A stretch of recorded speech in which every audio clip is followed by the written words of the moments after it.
दरभंगा शहर के पारस global hospital में हुआ एक अद्भुत कारनामा। 6 महीने की गर्भवती ने जना बच्चा। पारस ग्लोबल हॉस्पिटल के डॉक्टरों ने बचाई जान। सिर्फ 800 ग्राम था शिशु का वजन, कोई भी अंग नहीं था विकसित। डॉक्टरों की सूझबूझ से विकसित हो रहा है बच्चा। जी हाँ, दरभंगा शहर के पारस ग्लोबल हॉस्पिटल में हुआ है यह घटना। आइए जानते हैं क्या है पूरा मामला। दरभंगा शहर में समय पूर्व प्रवस के एक अनूठे और संजीदा मामले में एक अर्ध विकसित और बेहद कमजोर शिशु को जीने की स्थिति में ला दिया है। यह कारनामा हुआ मधुबनी की किरण कुमारी के साथ, जब 6 महीने की गर्भवती किरण अपने पेट में कुछ असमान हलचल की शिकायत लेकर देर रात पारस ग्लोबल हॉस्पिटल दरभंगा पहुंची। यहां पल्स और बीपी आदि की जांच के दौरान उनका बच्चा पेट से स्वतः बाहर निकल गया। यह मरीज और डॉक्टर दोनों के लिए बहुत ही गंभीर और दुर्लभ स्थिति थी। डॉक्टरों ने पाया कि बच्चे का वजन सिर्फ 800 ग्राम है। उसका ना तो फेफड़ा और ना ही कोई अन्य अंग पूरी तरह से विकसित हो पाया है। उसे सांस लेने में भी तकलीफ हो रही थी। वह खुद से दूध भी पीने की स्थिति में नहीं था। इस केस को देख रही पीडियाट्रिक विभाग की विभाग अध्यक्ष डॉक्टर इसरत परवीन ने हमें बताया। मैं अभी ये बेबी ऑफ काजल के बारे में बताने जा रही हूँ। ये बेबी हमारा हो गया था 6 महीने के। 6 महीने कुछ हफ्ते ही हुआ था कि मदर को पेट में दर्द कुछ होने लगा, तो वो दिखाने के लिए आई थी। जैसे मदर आई और उनको अभी चेकअप वगैरह चलते ही समय में बेबी को बेबी अचानक से निकल गया था। तो कोई ऑपरेशन उसकी ज़रूरत नहीं पड़ी थी, वो अपने आप निकल गया था। बच्चा पैदा होते ही रोया था, लेकिन कमज़ोरी के कारण और पूरा मैच्योरिटी नहीं होने के कारण उसके फेफड़े अभी फूले भी नहीं हुए थे और पूरा सर्कुलेशन अभी डेवलप भी नहीं हुआ था। ऐसी हालत में बेबी को सांस लेने में दिक्कत होने लगी। इस कारण से हमने बेबी को अपने अंडर ले लिया और NICU में बच्चे को एडमिट कर लिया।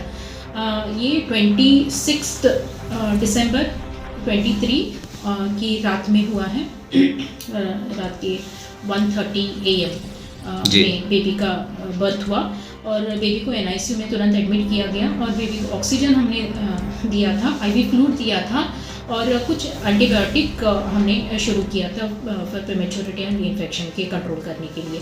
और धीरे धीरे से बेबी का डिस्ट्रेस धीरे धीरे कम होता गया और लेकिन इन्फेक्शन होने के कारण बेबी की अच्छा से डेवलप नहीं हुआ था।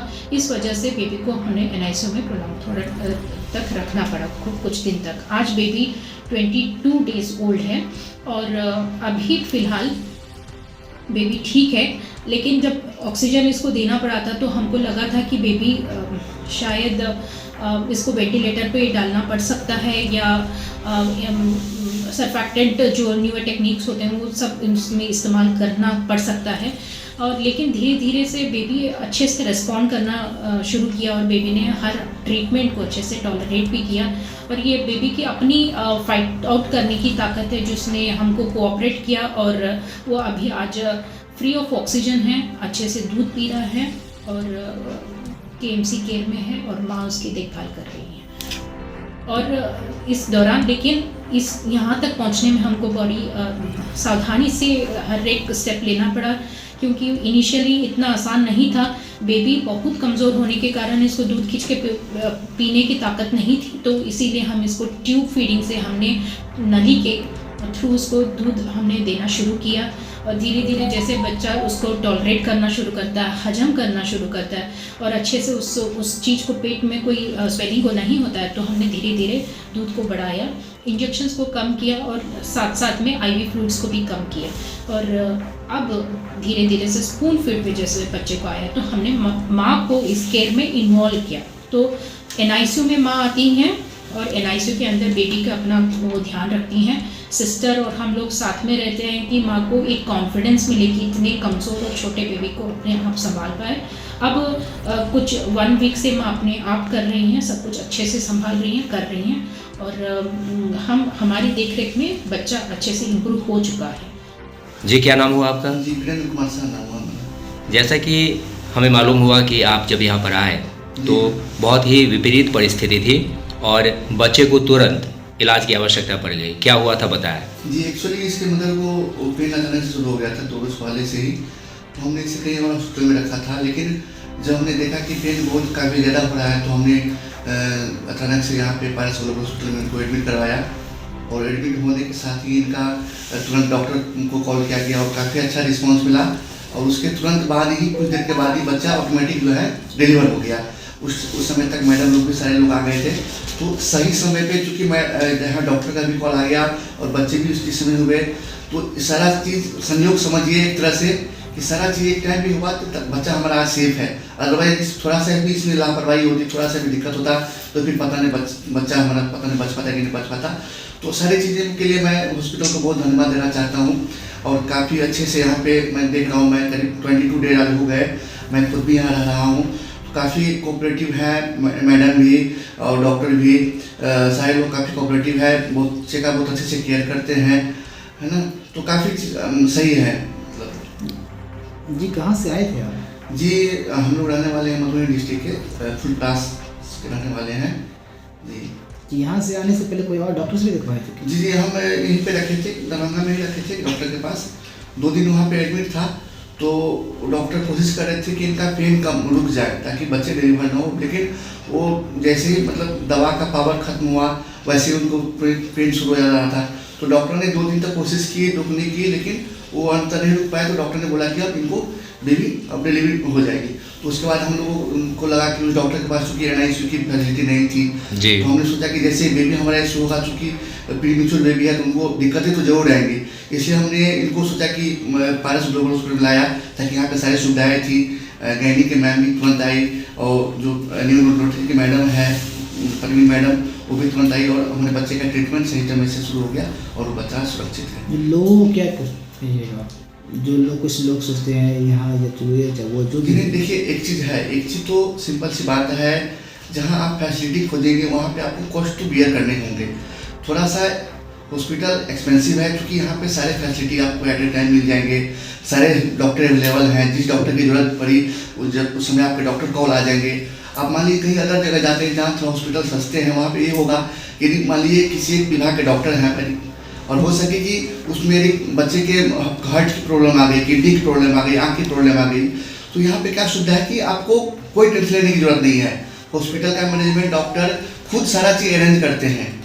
तो यहाँ पे वही है सारा चीज़, बच्चे आपके पेशेंट का ट्रीटमेंट एक छत के नीचे काफ़ी सुविधाजनक रूप में हो जा रहा है। तो काफ़ी अच्छी फैसिलिटी है, मतलब सारा चीज़ों का फैसिलिटी है। थोड़ा सा चूँकि फैसिलिटी मिल रही है तो थोड़ा सा एक्सपेंस तो आपको करना होगा, थोड़ा सा पेन तो आपको बियर करना होगा। जब आप चाहते हैं कि हमारा पेशेंट अच्छे से यहाँ से रिकवर होकर जाए, सारा फैसिलिटी मिले, डॉक्टर तुरंत आए, तो थोड़ा सा तो ओवरऑल काफ़ी अच्छा एक्सपीरियंस यहाँ का रहा। काफ़ी अच्छे लोग हैं, कोऑपरेटिव हैं, मैडम डॉक्टर सब लोग काफ़ी अच्छा। बच्चा अभी स्टेबल है, बिना ऑक्सीजन का है, बच्चे का वेट भी अब गेन हो रहा है, बच्चा एक्टिव है, तो अभी बच्चे अच्छा है और अभी डिस्चार्ज मतलब आज उसका होने जा रहा है। तो बेहतर इलाज के बाद आप कैसा महसूस कर रहे हैं? जी काफ़ी अच्छा महसूस कर रहा हूँ कि मेरा बेबी जिस स्थिति में था, जो क्रिटिकलनेस था, उससे काफ़ी वो आगे आया है। डॉक्टर लोगों ने काफ़ी सपोर्ट किया है, तुरंत आकर के मतलब टाइम का कोई यहाँ नहीं है। जब भी बच्चे को कोई भी इशू हुआ तुरंत डॉक्टर को कॉल किया जाए, रात के 2 बजे हो, 3 बजे हो, 1 बजे हो, तुरंत डॉक्टर का सपोर्ट आएगा आपको, तुरंत डॉक्टर आएंगे, तुरंत उसको ऊपर केयर किया जाएगा। ये सबसे बड़ी अच्छी बात है। कभी कभी क्या होता है मेडिकल लाइन ऐसा है कि यदि समय से आपको यदि कोई चीज़ नहीं हो पाया तो आपका पेशेंट आपके पास मतलब पेशेंट आपका संभाल नहीं सकता। जब भी आपके पास ऐसे मौके आते हैं कि मरीज बहुत ही सीरियस कंडीशन में पहुंचते हैं यहाँ पर, फिर उस समय क्या होता है? जैसे कि ये बच्चा जिस समय यहाँ आया तो आप लोगों ने सबसे पहले क्या किया? ये बच्चा एक्चुअली इसकी मदर आई थी, उनको पेट में दर्द हो रहा था, 6 ही महीना उनका हुआ था, गर्भवती महिला 6 ही महीने की थी, लेकिन पेन होने के कारण वो आई थी। तो यहाँ आते ही वो टाइम पे उनके पति ने उनको यहाँ पे पहुँचाया और यहाँ पे उसको हॉस्पिटल के अंदर जो डिलीवरी हुआ, ये मेन कारण था कि आज माँ और बच्चा दोनों सुरक्षित है। मतलब समय का प्रबंधन सबसे प्रमुख होता है। जी, इनका टाइम पे उन्होंने पहले इलाज कराया था, लेकिन कारण अभी उनको पता नहीं है कि क्यों ऐसे हुआ, लेकिन उनको अचानक पेन होते हैं और बच्चा तुरंत ऐसे ही बेड पे निकल जाता है और तब तक जस्ट मदर को भी चेक कर रहे होते हैं कि इसको अब नेक्स्ट क्या किया जाए, कैसे इस डिलीवरी को हाउ टू टेक एक्शन, कि कैसे रोका जाए। तुरंत बच्चा निकल जाता है तो बच्चे को सांस लेने में दिक्कत होती है, फिर NICU शिफ्ट किया जाता है। तो इस हमारे पास मेन ये था कि जैसे बच्चा निकला और जैसे बच्चा यहाँ पूरे वर्ल्ड में जैसे आया तो हम सामने थे, तो कोई भी दिक्कत तो हम इजीली हम टैकल कर सकते हैं ऐसे हालत में। अब इसीलिए बहुत सीरियस बच्चा जब भी आता है हमारे पास, ये समय निकल चुका होता है, तो अगर डॉक्टर भी उस टाइम में कुछ कर नहीं पाता है, तो मैं आप सबसे यही रिक्वेस्ट करना चाहूँगी, अगर आपको लगे कि बेबी में कोई भी डिफिकल्टी है, मतलब बच्चा सही से दूध नहीं पी रहा है, बहुत लुस्ट हो रहा है, ज़्यादा समय सो रहा है और वेट गेन नहीं हो रहा है, तो तुरंत डॉक्टर को आप एक बार मिल लें और जांच करवाएं। बहुत अच्छी बातें आपने कही। जो समय से पूर्व अगर हम स्थानीय डॉक्टर से संपर्क कर लेते हैं तो हमें उचित इलाज मिल जाता है। देखिए, यहाँ पे जो पारस ग्लोबल हॉस्पिटल है, एक ऐसा हॉस्पिटल है कि एक छत के नीचे सारे डिफरेंट डिपार्टमेंट का फैसिलिटी मिल जाता है, और जो भी पेशेंट यहाँ पे आता है, हर कोई कंडीशन में जब भी आता है तो एक सुपर स्पेशलिस्ट के एडवाइस से उसका ट्रीटमेंट चलता है, तो उसको बेहतर होना ही ज़्यादा चांसेस होता है कि वो इम्प्रूव कर जाए और वो उस रिस्क से निकल जाए। और एक छत के नीचे सारा सुविधा देने के लिए हर तरीके का इंस्ट्रूमेंट्स और मेडिकल इंस्ट्रूमेंट्स सारे यहाँ पे अवेलेबल हैं। इस वजह से कभी आपको लग सकता है कि कॉस्ट ज़्यादा है, लेकिन जितना कॉस्ट है उस क्वालिटी का ट्रीटमेंट आपको मिलने की गारंटी हम दे सकते हैं, क्योंकि हम यहाँ पे पारस ग्लोबल हॉस्पिटल, हमारे जो यूनिट हेड है डॉक्टर अरुणेश सर, वो अपने इतना कोशिश करते हैं कि सब कुछ एक सिस्टम में चले और सारे डॉक्टर्स पेशेंट के साथ बहुत पोलाइटली मैनर से बात करें और उनके हर रिक्वेस्ट को या हर उनके कोई भी प्रॉब्लम को सुने और उसको रिस्पॉन्ड करें। तो इस दौरान सारा ट्रीटमेंट बहुत अच्छे से यहाँ पे हो जाता है।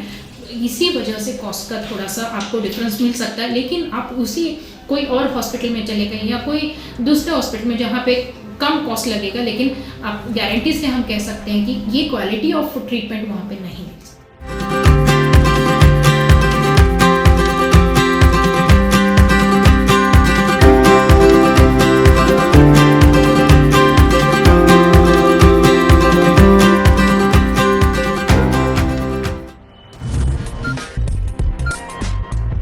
Thank you.